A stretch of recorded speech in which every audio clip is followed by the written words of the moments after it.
There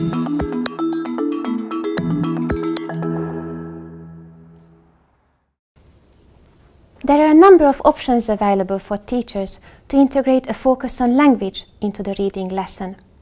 Now we'll consider some of these options in terms of the three main stages of the reading lesson: the pre-task or pre-reading stage, the during task or while reading stage, and the post-task or post-reading stage.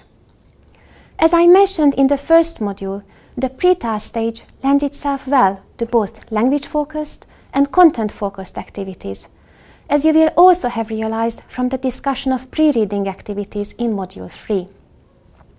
As part of language-focused activities, learners might be introduced to new language. It's also possible to use this stage to recycle linguistic features that students have previously learned. In theory, the focus could be on any area of language, including vocabulary, grammar, and discourse. It's more common, however, to use the pre-task or pre-reading stage as a platform for introducing and reviewing vocabulary. The reason for this is that vocabulary is seen to be of more immediate help to learners when completing the actual reading task in the during task or while reading stage. Although pre-teaching or recycling vocabulary is a frequently used technique by teachers and a common feature of language teaching textbooks, it's considered to be a somewhat controversial practice. On the one hand, it has the potential to increase fluency and enhance the chance of successful task completion. On the other hand, as Rod Ellis explains, there is always the danger that pre-teaching vocabulary may result in learners treating the task as an opportunity to practice pre-selected words. In other words, pre-teaching vocabulary might put the task aspect of the reading task into danger by diverting learners' primary attention from meaning to language. In the next lesson, we look at some pre-teaching vocabulary techniques and consider, among other things, whether they might indeed pose a threat to the integrity of reading tasks. As you recall, in the during task or while reading stage, learners actually work on completing the task. In this case, they read the text in order to achieve the task outcome.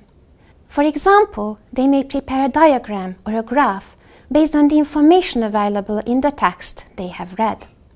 At this stage, we may incorporate a focus on language form into task performance by the means of so-called incidental focus on form techniques.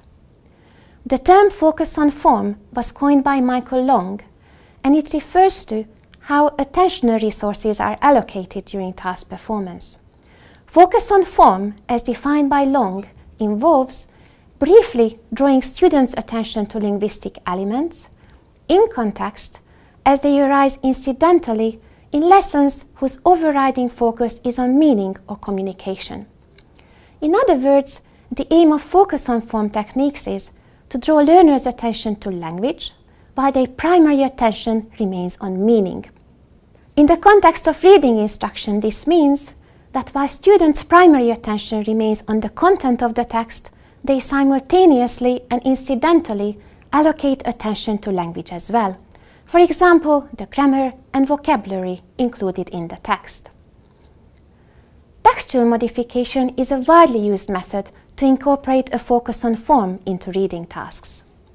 Many language teachers, textbook writers, and curriculum developers modify reading texts in order to highlight linguistic information. Glossing and textual input enhancement are probably the most frequently utilized forms of textual modification. Glossing refers to the linguistic information provided in the margin of the reading passage. For example, the meaning of a vocabulary item might be presented in a gloss. Textual input enhancement refers to making target language items more salient through typographical manipulations, such as coloring, underlining, and bold-facing.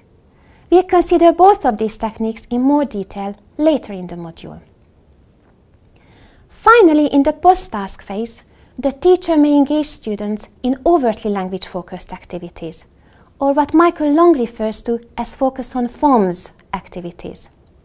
This could target linguistic features which were relevant to completing the task, or appeared problematic during task performance. At this stage, as Rod Ellis points out, there is no longer a threat that focusing on language will undermine the integrity of the task. For this reason, some task-based researchers, including David Willis, recommended that focus on language should only be integrated in the post-task phase of the lesson. Most task-based researchers, however, seem to hold the view that focus on form is a useful way to draw learner attention to form in the during task stage as well. It's possible to keep the primary focus on meaning by occasionally drawing learners' attention to linguistic features such as grammar and vocabulary.